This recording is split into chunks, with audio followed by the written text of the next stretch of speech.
Huh? What are you doing in my swamp? Hello everybody, this is Ogre Boy, and I'm going to be doing my review for the 1990 movie Die Hard 2.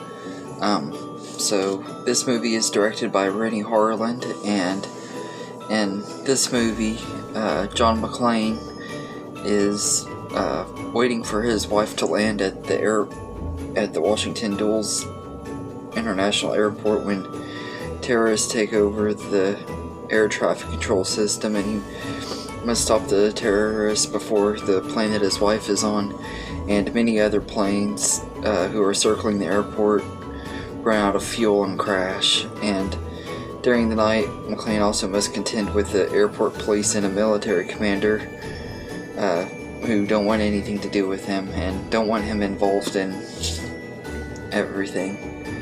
And it comes down to a big final battle on this plane and stuff. It's really fun movie. I had never seen this one before. I'd heard a few people say that it's still a pretty good movie, but I never really have heard people talk about this one very much. Like I've heard people love the third one a lot and they love the first one a lot, but this one, 4 and 5, just don't get really talked about very much and everything. But I thought it was really a lot of fun. The action in here they amp it up a lot, like they did in the first one had a lot of good action and stuff, and they amp it up a lot in this one. There's some really brutal scenes when he's fighting some of these people, and when they get killed and stuff, it's pretty brutal, but it's awesome though. And the main villain of this movie is Colonel Stewart, played by William Sadler, who is I most know from Bill and Ted's Bogus Journey and Bill and Ted Face the Music. He played Death in those movies.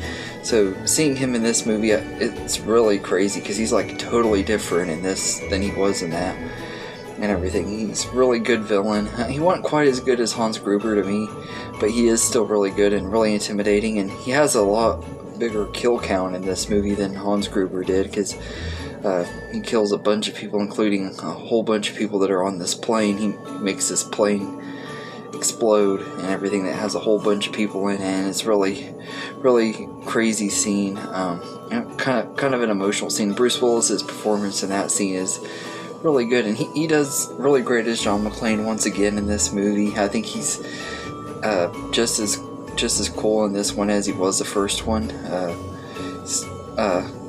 Still quippy and has some fun lines and stuff. And like there's a part when he's fighting John Amos's character on the wing of the plane, and the guy was like, "We could have been friends" and stuff. And he's like, right before he kills him, he's like, I have enough friends already. And then he just kicks him off the wing of the plane, and he falls into the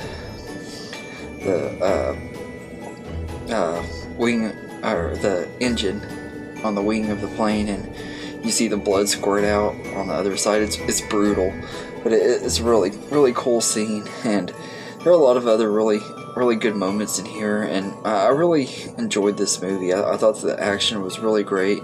The practical effects hold up really well, although there is a couple of scenes that are a little bit dated, like when he's being ejected out of the plane, see when they throw the grenades in it, which I think was really kind of unrealistic anyway, because they threw so many grenades in there at once. I don't see how they wouldn't have all just, at least one of them would have gone off a few seconds sooner. He got lucky to get into that ejector seat in time.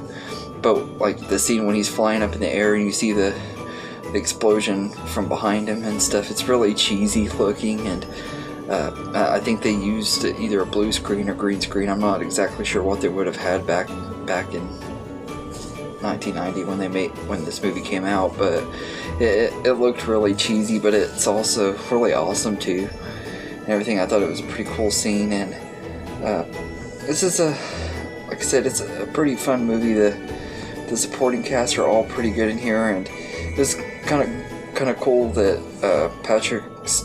Robert Patrick from Terminator 2 is in here. He doesn't have very much to do in it. He's not in it very much, but I thought it was kind of cool that he was in the sequel to Die Hard and the sequel to Terminator 2, of the biggest action franchises of all time. I thought that was kind of a cool little thing that I didn't notice, and I feel like this one has more of a Christmas feel to it than the first one did for some reason.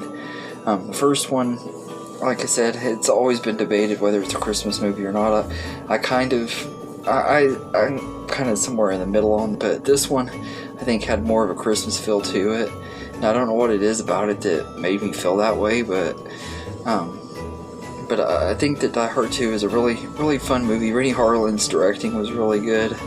The action, like I said, is great. They really amped up the action in this movie compared to the first one. They really went all out, and this one also kind of is somewhat the same story as the first one, and there's a little bit of meta talk in here where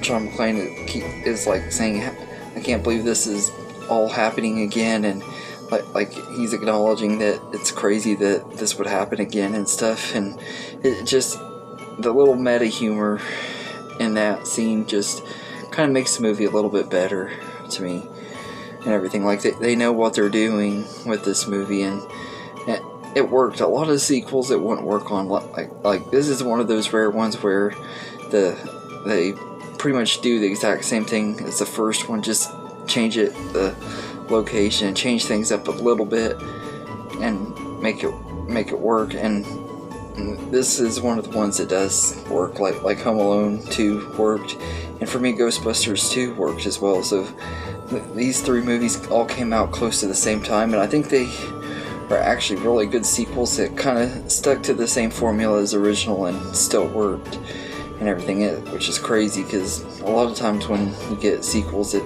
follow the exact same story points and everything, it doesn't work. But for me it worked. But however, I will say this one to me isn't quite as good as the first one, where Home Alone 2 and Ghostbusters 2, I actually enjoy those two a little bit more.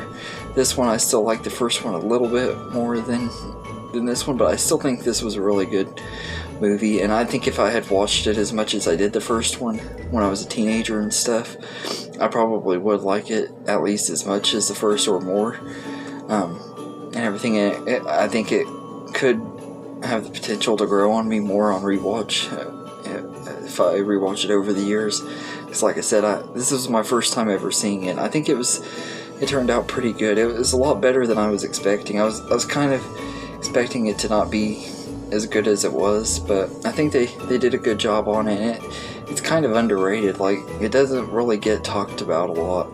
I mean, most people say the first Die Hard is really the only one that's very good anyway, but or at least that's what I've been told. I don't know how many people have said it, but I know at least 2 or 3 people have told me that the first one's really the only great one and everything. But I think this was still a really solid movie and a lot of fun and everything.